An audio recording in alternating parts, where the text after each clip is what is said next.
Good afternoon, everyone. I want to welcome you to Authentic Entrepreneurs. And today I'm here with author Kathy Jackson. And her book is called Breaking Free, A Healing Angel's Guide to Healing Codependency and Reclaiming Your True Self. Welcome, Kathy. Hi, Michelle. Thank you so much for having me on your podcast. I'm Thank really you. excited about my new book and being able to introduce it to your audience. And Yes. when I thought about, writing this book and my whole journey with codependency, I Mhm. thought back of when it started, and it was like 30 years ago when Mhm. I started reading about codependency with Melody Beattie. I don't remember her. She used to write books on codependency. Okay. That's when I started. And now, after all this time of healing and transformation and a lot of processing, I'm actually writing about it and sharing my wisdom in what I've learned along the way and what I've Mhm. experienced. So um, I'm real excited to share it with people. That's amazing. Yes. We met about a year ago, Yes, and yes, so many things have evolved since then. You have your own book, which I yeah. want to congratulate you. Thank you. I appreciate it. And yeah, it's been a process, but I here it is. So beautiful. This is like a proof copy, but yeah, I'm going to be referring to it today in our interview. Okay. Yeah, I'm And so that's on happy. Amazon, correct? Yes, yes. Awesome. So can you kind of give us um a little bit about your background and why you decided to write this book? So you know, I've been in the codependent energy, the pattern of people pleasing, putting other people's needs and emotions and feelings and whatever ahead of my own, and putting myself last, and Mhm. really abandoning myself. And I Right. had to come to recognize that pattern, and it was really hard because it's been around my entire life. and I Yes. and like I go into in the book, and I'll go into in a minute, is that it really began in childhood, Okay. and that's when everything begins, of course, in childhood. um, but it, that's where you learn the pattern. And Hmm. so it became really important to me because I know how much you can suffer when you don't understand what you're doing and what you're doing wrong, True. and why you're so unhappy, and why you can't make relationships work. Hmm. And um it's very frustrating. And so I thought that writing this book, if I can help people understand it at a more heart level, and see that it was just a coping mechanism, Hmm. and how to unravel that, how to unlearn that pattern, and come into wholeness, come into yourself again. I mean, that's incredibly fulfilling. I mean, it's just satisfying to be able to help people in that way. Yes. Now, what is codependency in simple terms, and how do people usually realize they're living it? Well, I wasn't going to use that word anyways. um, so codependency is actually a trauma response. Okay. And we learn it in childhood when we learned that love has conditions. Hmm. And it becomes a strategy actually to survive our environment and to stay safe. Hmm. And so I was going to refer to the book on page 4, and it talks about, or I talk about in the book, that it's homes where your emotional needs are unmet or dismissed. Love feels conditional. In other words, you do this and then you'll be loved. Hmm. Your caregivers are emotionally unavailable, overwhelmed, or inconsistent. A child takes on the emotional responsibility too early and actually becomes a lot of times the scapegoat of the Hmm. family. There's conflict, addiction, neglect, and instability in the household. Hmm. So those are the dynamics that set that pattern up. And it's Hmm. not something, obviously a child doesn't know what they're doing. They're just trying to survive, Right. right? So this is an unconscious program or pattern that they adapt to their Hmm. environment with. Um, so the cost that this adaptation brings is you tend to have a difficulty identifying your own needs. And I know I've had that quite a bit because they've never been honored. Right. um, a fear of conflict. You don't want to get into an argument Hmm. or a conflict because you've seen how it escalates. Hmm. You're fearful of abandonment. You have chronic people pleasing tendencies. You give or over function in relationship. You have guilt when you prioritize yourself, and you lose yourself in relationships. You also can feel unworthy of love unless you are useful. Very true. Yeah. So I know for myself, I dealt with a father that was very he's very angry. He lost his temper quite a bit, and so Hmm. that made me feel very insecure, um, scared. When he would raise his voice and lose his temper. Right. Um, so in order to stay safe in myself, I think I adapted by being quiet and invisible. Try to just don't see me. I don't want to be the target of your rage. Right. Um, so like I adapted by being in that quiet place, but in doing that I abandoned myself because I didn't have a place to be heard really. And as a teen I was depressed. I had depression. um, and I was definitely made the scapegoat of the family. So all the unhealed shame, blame, guilt of the family was kind of piled on my And shoulders. you. Uh-huh. I was the problem child. Um, and when I expressed my emotions, I was shamed and told I was too sensitive or selfish. So I learned how to, suppress my feelings. Hmm.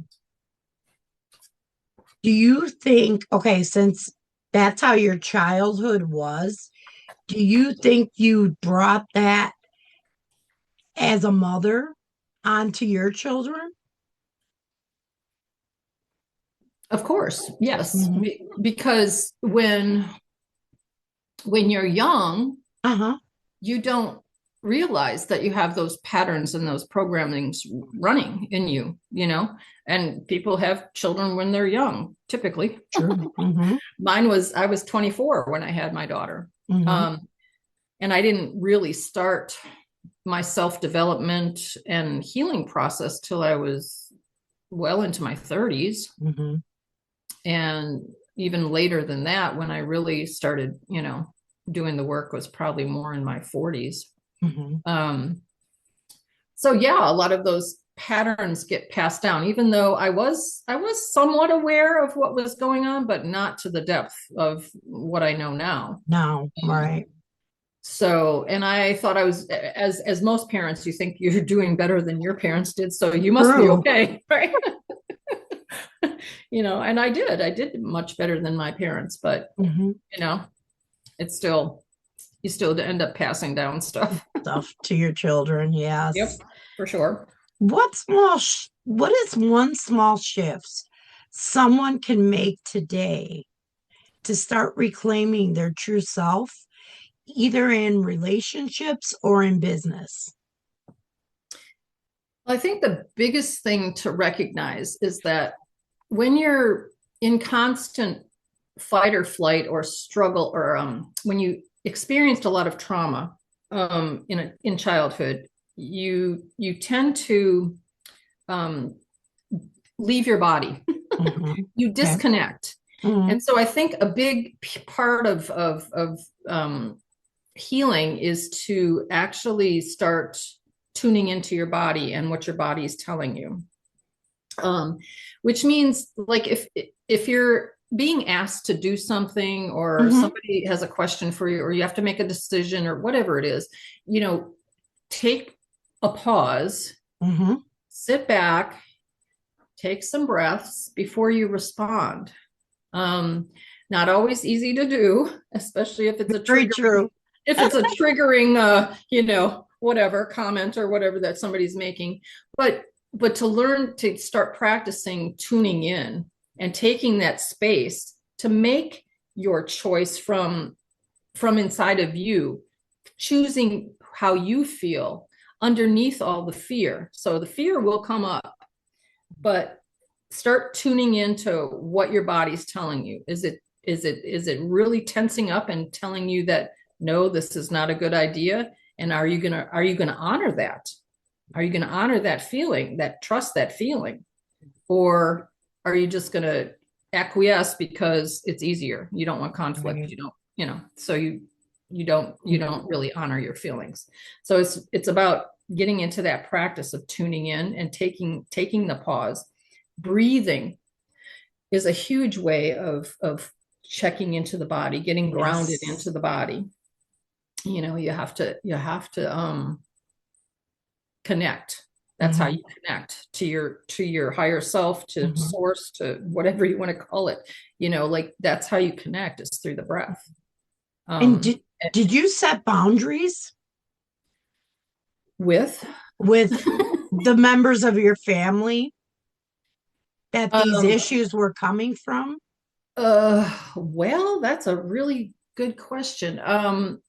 So most recently, yes, it came down to um having to say having to say no. Like I can't be in a relationship with someone who's constantly dismissing me or Okay. constantly negating how I feel. Like they're so I've been in these controlling, manipulative Mm-hmm. relationships my entire life. Right. But when it started really reflecting in how my daughter was treating me, I mean, I had to choose myself. Right. And it was the biggest turning point for me, and the hardest decision and the hardest choice to make. But I knew that I had to honor myself, Mm-hmm. and that was a huge thing for me. I think that especially for women, I think we tend to overcompensate or overgive or whatever to our children, and we think that we have Very to true. continue to do that, Mm-hmm. and then they get away with whatever, you know Right. and because we feel that that's our obligation as a Mm-hmm. parent. As a parent, And I think yes. that that's where a lot of the guilt comes in, the guilt and the shame, Mm-hmm. because I'm supposed to be the bigger person all the time. I'm like, no, at this point you're an adult. I think you need to start treating me like an equal adult. Mm-hmm. you know you can't continually badmouth me and keep me in a box. Like, you want me to stay in. I'm changing, I'm evolving. Like, Yes. I'm not the same person as I used to be. So no, I can't stay there in that shame box that you want to keep me in. Right. It's not working for me anymore. So I had to choose myself. Mm-hmm. Not easy. How do you handle when the triggers come up? Because you had said triggers. Yes. And a lot of times we can get triggers from family members. How do you handle that? um First of all, well, like I was saying, is to take that time. Mm-hmm. So a trigger is just an indication of something that is not healed yet, Mm-hmm. and a trigger is your own responsibility. Mm-hmm. Now, if somebody's continually disrespecting you, that's another Mm-hmm. that's another ball game. But if somebody says something and whatever, and it triggers you, you have to look internally as to see what that is. And once you can find that source and heal that, feel it first. You have to feel it first, whatever that deeper emotion is, and work through that. That's your responsibility to take care of. Mhm. Now, if somebody's constantly jabbing at you and trying to get a reaction out of you Right. intentionally, that's a whole nother ball game. And Hmm. that's what I was experiencing, Hmm. because there's such a thing that's called reactive abuse. Hmm. In other words, they intentionally try to get you to react and to explode because they get something from it. Right. It's a sickness. It's Hmm. narcissism. So when they intentionally do this type of thing repetitively, that's something you have to recognize, that that's abusive. Hmm. And so there's a difference between regular everyday relationships triggers and abuse. Right. It's two different things, you know. So you have to come to that awareness of what is the pattern here, what's actually going on, you know. Hmm. And that's what I had to come to an understanding of, is that there was actual abuse, and Right. I didn't want to acknowledge it. Hmm. um I didn't want to see it as that, because So we that's kind hard. of like denied it, Right. Well, denied it. and I knew some of it was going on, but I stayed Hmm. because of my grandchildren, because Right. I wanted to have a relationship with them. Hmm. So that's what, caused me to kind of knowingly self-sacrifice myself. Hmm. Yeah. When someone starts choosing themselves after a lifetime of people pleasing, what inner resistance or fear usually comes up for them, and how can they move through it with compassion?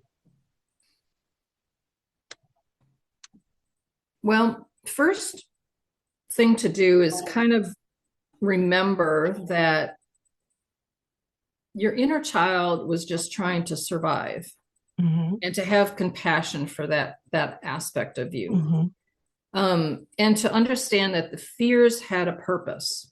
And when you have these fears come up in your adult life, it can be because you're afraid to disappoint somebody. You might feel guilty or shame. You might feel like they're going to misunderstand you, or you're going to be judged or rejected, or you might be creating conflict that you don't want to deal with. um, so it's kind of a process of relearning how to build trust in yourself again.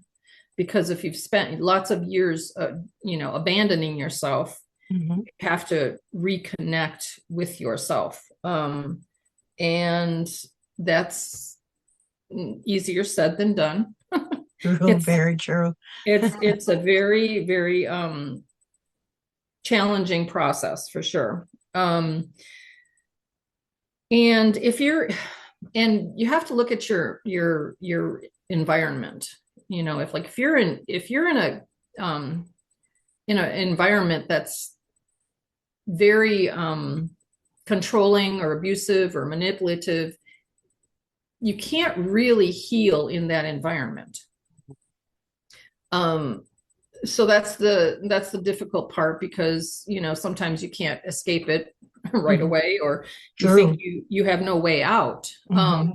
And this can be family, this can be a relationship, this can be a job environment, it can even be your religion. Hmm. Your religion can be abusive too. Right. um, so you have to look at where you're at, and like deal with your current circumstances. um, but your nervous system is the key. Your nervous system needs safety in order to heal and to recalibrate. And that's why you need a safe environment in order to truly heal. Um, and that's, like I said, it's not always easy to accomplish. But in the meantime, you can learn and start taking steps to honor yourself and to really tune into what you need and what your feelings are, Right. instead of suppressing them all the time. Hmm. You may not get heard, but at least you're trying to speak. Trying, And right. that's the other thing is your voice it gets quiet, it gets suppressed. And Hmm. so just speaking up in little ways, as you Hmm. can is very important to just kind of build that muscle again. Yeah. Taking baby steps. Yeah, definitely. And I was just going to say, you know, my book is about breaking free Hmm. from the cage of limitation, of accepting less than you deserve, Hmm. accepting breadcrumbs, and it's really about reconnecting with yourself and building that trust and self-love again with Hmm. yourself. And it's um and then there you have like reclaiming those pieces of you that were lost, because every time you put someone ahead of you, you're fragment, you're letting them have center stage basically, and you're losing parts of yourself, you're losing your power, you're leaking your power every time you do that. So reclaiming your voice, reclaiming those aspects of you, and it's a process. It's something that takes time, and that's what the book is designed to do. And there's step-by-step guided healing practices that you can utilize in Um, the book, and that's really helpful in walking you through, how you can start unraveling this really toxic pattern of codependency. yes. Do you have any final thoughts that you'd like to give to the audience today? Well, yes, I really have a heart for helping people that feel lost, feel Mhm. lost and have lost their voice, have lost themselves. They don't know who they are anymore because they've given so much of their self away. Mhm. To reclaim that power, that to get to that true, authentic place in them beneath all the layers of what has been piled on, and the identities and the illusions and the veils and everything that's been piled onto them, even belief structures. There's so many things that impede that relationship with yourself. And you know it, I'm here to say that it can be done. I've trudged through a lot of it, and so I know that it can be done. And my heart goes out to those who are struggling, and I want to help as much as I can. Yes, that's amazing. And now that you wrote the book, do you feel a big burden offloaded from your chest A big burden. or Not being able to release what's been bothering you? yes and no. I think it has a healing effect in that it gives me expression. Hmm. I'm able to express, um, and to be heard in such a way where it is empowering others, but it's empowering me. Hmm. So that just having that voice and that expression is it's healing in itself, for sure. Yes, that's amazing. Can you tell everybody where they can find your book? Yes, my book is found on Amazon, and again, it's called Breaking Free. And yeah, and the other thing that's really positive about this information is because it's really channeled information from the angels. And angels are not, it's not a religious book. It's not religious, and angels are just angels. We could go into a whole nother subject on that, but I mean, like, it's a healing book Mhm. because it's really information that's coming from spirit. And so that's the good part. the extra good part about it. Yeah. So I'm really proud of it. Well, I want to thank you for taking time with me today and coming and talking about your book. And congratulations again. Thank you. I And I will appreciate it. see you on the next episode of Authentic Entrepreneurs. Have a All great right. day. Thank you, Michelle. Bye. Thank you.